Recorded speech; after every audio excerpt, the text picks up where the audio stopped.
जी अस्सलाम वालेकुम। Welcome to Wahid associates ERP cold navigator software tutorial number 2। Tutorial number 1 में हमने ये देखा था कि हमने जब सॉफ्टवेयर ख़रीदा बाई किया तो खाते कैसे ऐड करने हैं और उन खातों के हिसाब का बैलेंस कैसे ऐड करना है। इस ट्यूटोरियल में हम ये जानेंगे कि हम अपने आइटम्स को कैसे ऐड करेंगे। जो हम आइटम्स अपने स्टोर में रखते हैं जैसे आलू है, सेब है, खजूर है या ड्राई फ्रूट्स हैं या जितने भी किस्म की वैरायटीज़ हैं जो कि हम अपने स्टोर में रखते हैं, उनको हम कैसे क्रिएट करेंगे। तो हमने जाना है सबसे पहले ऑपरेशन आइटम्स पे। डिफाइन में आपके सामने ये स्क्रीन अपीयर हो जाएगी। अच्छा, अब इसमें थोड़ी सी टेक्निकलिटी है। टेक्निकलिटी ये है, हर आइटम का किराए का आमदन खाता हमने अलग बनाना है। वो कैसे बनाना है आए आपको बताते हैं। आपने वापसी चले जाना है चार्ट ऑफ अकाउंट पे। अब जैसे फॉर एग्जांपल यहाँ से आप कैटेगरी पे जैसे क्लिक करेंगे, यहाँ पे आ रहा होगा प्रोडक्ट रेंटल इनकम अकाउंट, यानी कि किराया आमदन खाता। आपने क्लिक किया।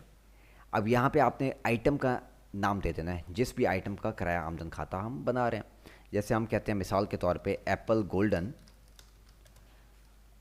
Rental income account. उसका पूरा नाम लिख दिया कि एप्पल गोल्डन का जो किराए का आमदन खाता है वो है ये। ठीक है, उसकी कैटेगरी सेलेक्ट की, प्रोडक्ट रेंटल इनकम अकाउंट, और उसको हमने सेव कर दिया। जिस टाइम ये सेव हो गया, अब दोबारा से हम वापसी ऑपरेशन आइटम्स की फॉर्म में चले गए। इधर आपने आना है। इधर आके आपने रेलेवेंट कैटेगरी सेलेक्ट करना है कि भाई ये फ्रूट है, वेजिटेबल है, क्या चीज़ है। जो भी कैटेगरीज आप चाहें यहाँ से बना सकते हैं एक दफ़ा।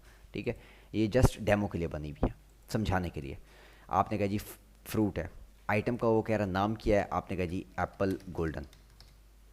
अब अगर वो राशन या सीड इस किसकी कैटेगरी में आता है तो ठीक, नहीं तो आप इसको स्किप कर देंगे। फिर उसके बाद वो कह रहा है इसका किराया खाता कौन सा है। आपने कहा जी एप्पल गोल्डन रेंटल इनकम खाता है, जो कि अभी आपने बनाया था पीछे। उसके बाद इसका वो कह रहा है इनवॉइसिंग का क्या तरीका है। अब जैसे आलू होता है वो हम सीजनल किराया होता है, चाहे एक हफ़्ता रखें एक सीज़न का किराया लगेगा, चाहे पूरा सीज़न रखें तो एक सीज़न का किराया लगेगा। और इसी तरह से सेब वगैरह या कुछ आइटम्स होते हैं जिनका मंथली होता है कि महीने के हिसाब से लग रहा होता है। तो आपने कहा जी इसका मंथली है। अब वो कह रहा है एवरेज औसत कितना किराया है पेटी का। हम कहते हैं जी फ़र्ज़ करें 80 रुपये महीने का एक पेटी का। अब मैं चेंज भी कर सकता हूँ इसको फ्यूचर में। जैसे वो किराया उठाएगा 80 रुपये, किसी को मैं 85 लगा सकता हूँ, किसी को 75 लगा सकता हूँ। ये जस्ट उसने एक एवरेज पूछा था। ऐड करके इसको मैं सेव कर दूंगा। और वो कह रहा है प्रोडक्ट डुप्लीकेट है पहले, क्योंकि नीचे लिस्ट में ऐड हुआ हुआ है। हम कहते हैं जी हमने फिर भी सेव करना है। ठीक है, तो इस तरह से हमने प्रोडक्ट अपना क्रिएट करना है। उसकी सबसे पहले उसका हमने किराया आमदन खाता बनाना है चार्ट ऑफ अकाउंट में। Category products sale account select करके जैसे अभी बनाया था। प्रोडक्ट फॉर्म में आके यहाँ से उसकी कैटेगरी सेलेक्ट कर दी है, किस कैटेगरी में आता है। अगर वो कैटेगरी आपके पास नहीं है, प्लस का बटन दबाएं, यहाँ पे कैटेगरी बना लें। जैसे आपने कहा जी एक एप्पल की कैटेगरी बना ली हमने। अब यही कैटेगरी यहाँ पे देखिए अपीयर हो रही है।